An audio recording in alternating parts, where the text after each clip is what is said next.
Salam Bapak Ibu Saudara yang saya kasih dalam Tuhan.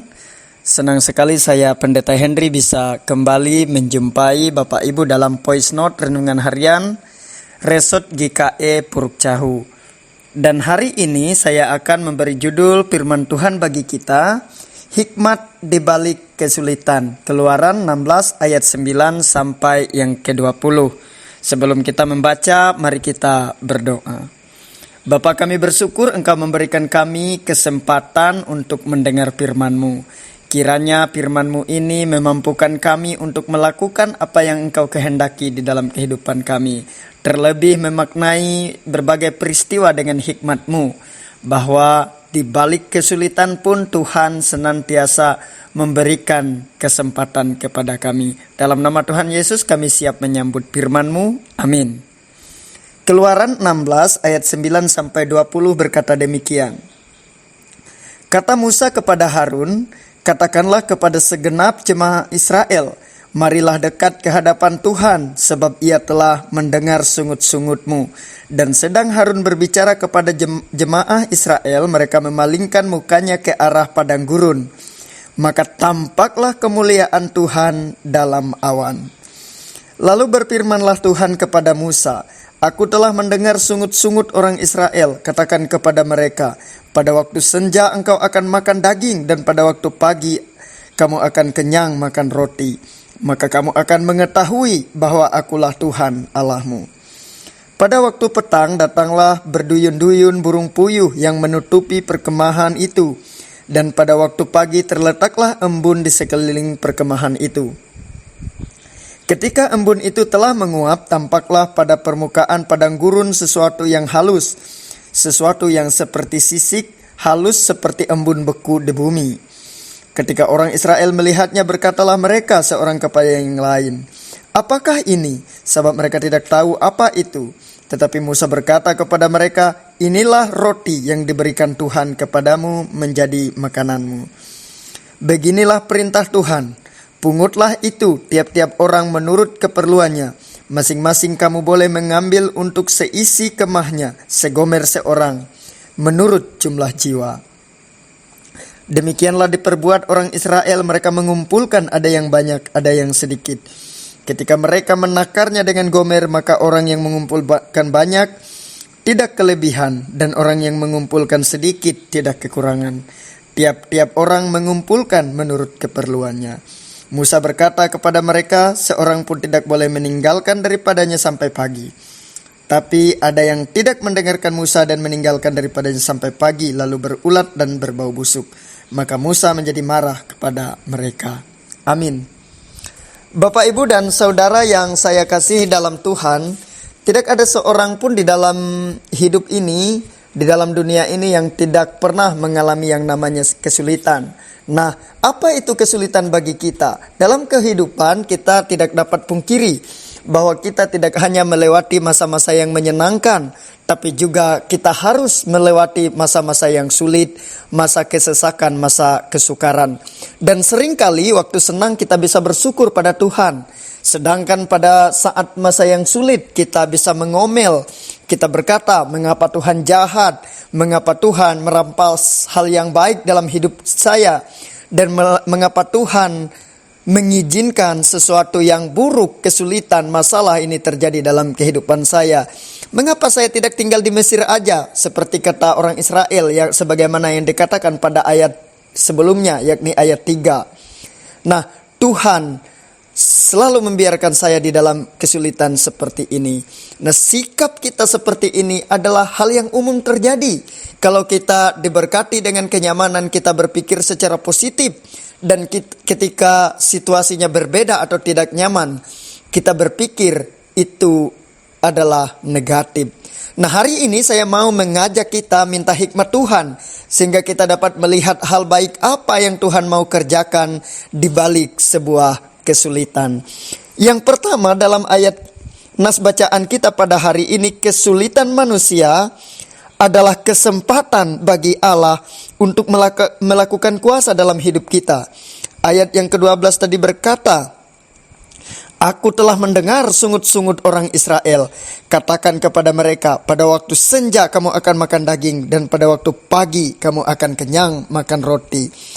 Nah, di dalam bahasa Mandarin, krisis atau kesulitan atau kesukaran itu ditulis dari dua kata, yaitu wei dan ji. Wei ji. Wei itu artinya dangers atau bahaya, sedangkan ji artinya adalah peluang. Jadi dalam satu kata ini terdapat bahaya sekaligus peluang. Nah, bagi saya, bagi kita semuanya, kesulitan manusia itu sebenarnya adalah kesempatan bagi Tuhan untuk menunjukkan kuasa-Nya. Ketika orang Israel kesulitan makanan di padang gurun, di sanalah Tuhan menunjukkan bahwa Ia mampu menyediakan apa yang diperlukan oleh bangsa itu. Dan untuk kita, ketika kita mungkin mengalami masa-masa yang sukar, masa-masa yang sulit di dalam kehidupan kita, cobalah lihat peluang di balik kesulitan itu. Mungkin kita harus lebih dekat kepada Tuhan, dan mungkin kita harus mengoreksi apa yang telah kita lakukan sebelumnya, sehingga menjadi kronologis bagaimana kesulitan ini telah terjadi dalam kehidupan kita. Kita bisa belajar bahwa kesempitan bagi kita adalah kesempatan bagi Tuhan untuk menyatakan kuasa-Nya yang besar dalam kehidupan kita. Yang kedua, Tuhan sanggup memberikan pertolongan dan berkat pada waktu yang tepat. Ayat yang ke-13 sampai yang ke-15 itu menceritakan bagaimana orang Israel menikmati berkat yang dari Tuhan, yang mungkin mereka tidak tahu asal-usulnya bagaimana, tetapi Tuhan telah melakukannya dalam kehidupan mereka. Dikirimnya burung sehingga mereka bisa makan daging di waktu petang, dan dikirimnya mana dari sorga sehingga mereka bisa makan roti pada waktu pagi. Luar biasa berkat Tuhan itu melimpah di dalam kehidupan orang Israel. Dan juga tentu bagi kita di tengah kesulitan, di tengah berbagai tantangan, kita percaya bahwa Tuhan sanggup memberikan pertolongan dan berkat pada waktu yang tepat. Yang ketiga, saya melihat hikmat yang ada di balik kesulitan orang Israel ketika mereka berada di padang gurun, sebagaimana nas kita pada hari ini adalah bahwa kita harus hidup dalam rasa cukup.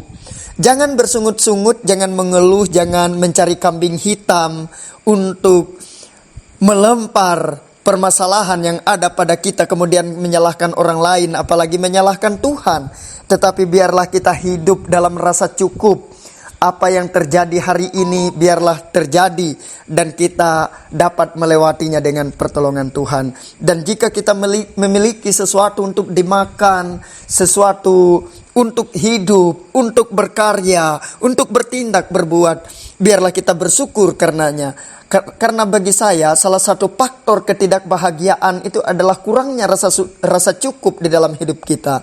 Kurangnya rasa cukup itu menjadikan kita pribadi yang tidak bersyukur dengan berkat-berkat yang telah Tuhan berikan. Terlebih lagi kita masih diberikan kesempatan untuk bernapas dan hidup. Oleh karena itu, belajarlah untuk hidup dalam rasa cukup. Sebagaimana yang dikatakan dalam ayat 16 sampai yang ke-20 itu, setiap orang mengumpulkan secukupnya untuk jumlah jiwa yang ada. Kalau lebih, dia akan busuk dan berulat. Nah, kita harus belajar hidup dalam rasa cukup, dalam rasa syukur kepada Tuhan atas berkat-berkat yang diberikan kepada kita. Jadi, hikmat di balik kesulitan adalah yang pertama, kesulitan manusia adalah kesempatan bagi Tuhan untuk menunjukkan atau melakukan kuasa-Nya dalam hidup. Yang kedua, hikmat di balik kesulitan adalah Tuhan sanggup memberikan pertolongan dan berkat pada waktu yang tepat. Dan yang ketiga, hikmat dari kesulitan adalah menjadikan kita pribadi yang mau hidup dalam rasa cukup.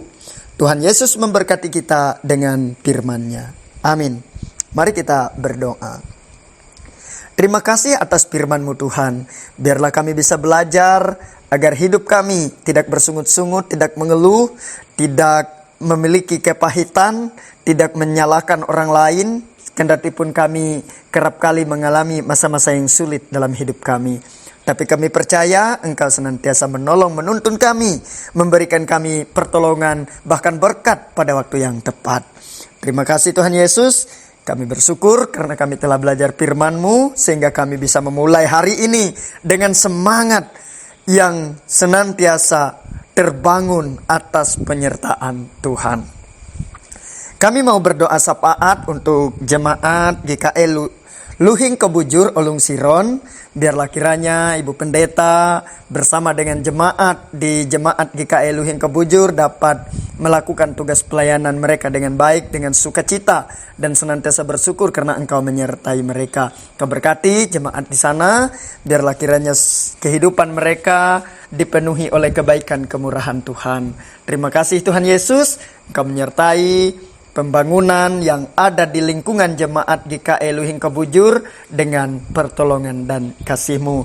Kami juga mau berdoa ya Tuhan untuk seluruh pelayanan di Resort GKE Prukcahu, di jemaat-jemaat, biarlah kiranya pertolongan-Mu nyata dalam kehidupan kami, seluruh pelayan-Mu ya Tuhan. Kau berkati Ketua Majelis Resort, Ketua Majelis-Majelis Jemaat yang ada bersama dengan MPH, biarlah pelayanan kami dapat berbuah karena Tuhan menyertainya. Engkau berkati juga seluruh denominasi gereja yang ada di kawasan pemerintah Kabupaten Murung Raya. Biarlah kiranya Engkau menyertai memimpin kami, para hamba-hamba-Mu, para gereja yang Engkau pakai untuk melayani umat-Mu di kabupaten ini Tuhan. Biarlah kiranya kasih Kristus senantiasa menyinari kehidupan kami.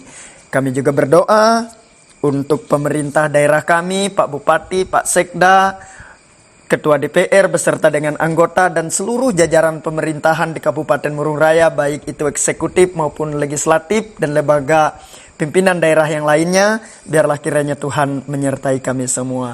Kau berkati Murung Raya dengan berkat-Mu yang melimpah. Engkau berkati Murung Raya dengan kasih setia-Mu. Engkau berkati Murung Raya dengan keamanan, ketertiban, dan berkat yang datang daripada-Mu. Kami percaya Tuhan menyediakan pertolongan tepat pada waktunya. Terima kasih Tuhan Yesus. Kami haturkan doa ini di dalam nama Tuhan Yesus Kristus yang telah mengajar berdoa demikian. Bapa kami yang di sorga, dikuduskanlah nama-Mu. Datanglah kerjaan-Mu, jadilah kehendak-Mu di bumi seperti di sorga. Berikanlah kami pada hari ini makanan kami yang secukupnya, dan ampunilah kami akan kesalahan kami, seperti kami juga mengampuni orang yang bersalah kepada kami. Jangan membawa kami ke dalam pencobaan, tapi lepaskanlah kami daripada yang jahat. Karena Engkau yang mempunyai kerajaan, kuasa, dan kemuliaan sampai selama-lamanya. Amin. Salam, Tuhan Yesus memberkati kita semuanya. Tuhan memberkati engkau dan melindungi engkau. Tuhan menyinari engkau dengan wajah-Nya dan memberi engkau kasih karunia. Tuhan menghadapkan wajah-Nya kepadamu dan memberi engkau damai sejahtera. Amin.